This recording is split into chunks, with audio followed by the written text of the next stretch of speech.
আসসালামু আলাইকুম, সবাই কেমন আছো? চলে এসেছি নতুন একটা ভিডিও নিয়ে। আসলে আমি খুব ব্যস্ত ছিলাম, তাই ভিডিও করতে পারিনি, ভিডিও দিতে পারিনি। তার জন্য আমি রিয়েলি ভেরি সরি। সো এই জায়গাটা হচ্ছে আমাদের নওগাঁর জেলা পরিষদ পার্ক, যেটা নওগাঁর মানুষজন খুব ভালোভাবে চিনে। আসলে মানুষের মন মেজাজ সারাক্ষণ একরকম থাকে না, কখনো ভালো কখনো খারাপ, এই নিয়ে তো মানুষের জীবন। সো সেম ভাবে আমারও আজকে মনটা খুব একটা ভালো ছিল না, তাই মনটা ভালো করতে চলে গিয়েছিলাম বান্ধবীর সাথে ঘুরতে। আমরা প্রায় স্কুল জীবন থেকে ফ্রেন্ডস। আসলে স্কুল জীবনের বন্ধুত্বগুলো না খুব জেনুইন হয়, কারণ তখন কোনো স্বার্থ ছাড়াই মানুষ বন্ধুত্ব করে। তো যাই হোক, আমাদের এভাবে ঘোরাটা খুব কম হয়ে ওঠে, আমরা ওইভাবে সময় পাই না। তো আজকে যখন সময়টাও পেয়ে গেলাম, সুযোগও মিলে গেল, তাই আমরা বের হয়ে পড়ি ঘুরতে। মাঝে মাঝে উদ্দেশ্যহীন ভাবে ঘুরতেই ভালো লাগে, যেখানে ইচ্ছা গেলাম, যেখানে ইচ্ছা বসলাম, একটু সময় কাটালাম, মানে ওই তো প্ল্যান ছাড়া ঘোরা আর কি। তো আমরা প্রথমে গিয়েছিলাম বাজারে, আমরা আগে মার্কেট করেছি, মার্কেট করে নিজের মনটা ভালো করেছি, তারপর আমরা গিয়েছিলাম পার্কে দোলনা খেতে। বাট দোলনা তো একটুকু ফাঁকা ছিল না, আমরা তো আর বাচ্চা না, আমাদের থেকে আরো ছোট ছোট বাচ্চা ছিল মেলা, তারা দোলনা খাচ্ছিল।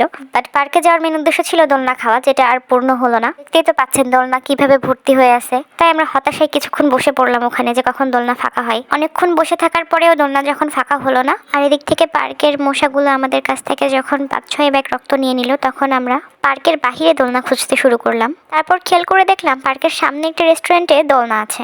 দোলনা খাওয়ার জন্য আমরা সেই রেস্টুরেন্টে চলে গেলাম। এই জায়গাটার নাম হচ্ছে পার্ক ভিউ, কারণ এখান থেকে পার্কের ভিউটা খুব ভালোভাবে পাওয়া যাচ্ছিল। তারপর আমরা সেখান থেকে দোলনা এবং কিছু খাবার খেয়ে বের হয়ে পড়লাম। ততক্ষণে সন্ধ্যা হয়ে গিয়েছিল। ঠান্ডার দিন, সন্ধ্যার সময়, আর সাথে আইসক্রিম। আমরা দুইজন দুটো আইসক্রিম কিনে খেতে খেতে বাসায় চলে আসলাম।